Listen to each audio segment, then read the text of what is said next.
نبيش الكلام.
رشاد على الآخر ما بيني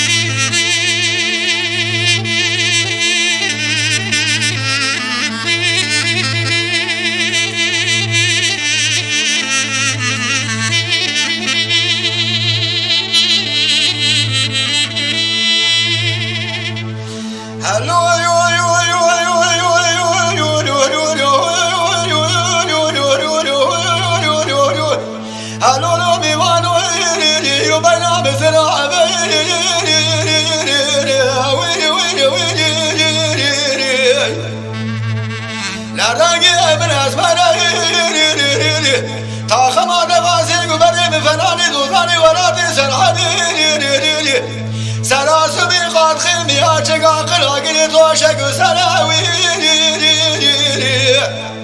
تو پندری بکی داری لخواری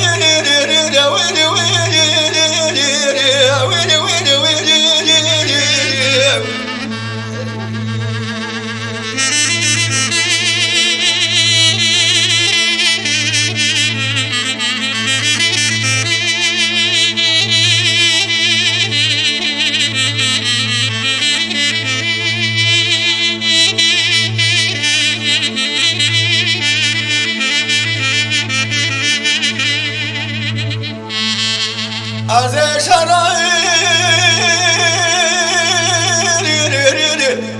صعب خیلی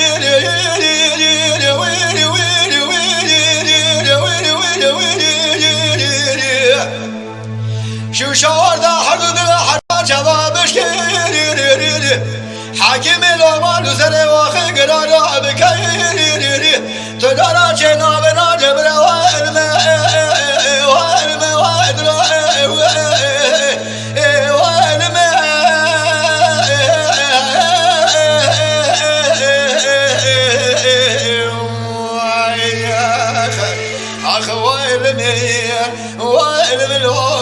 ويل من خدا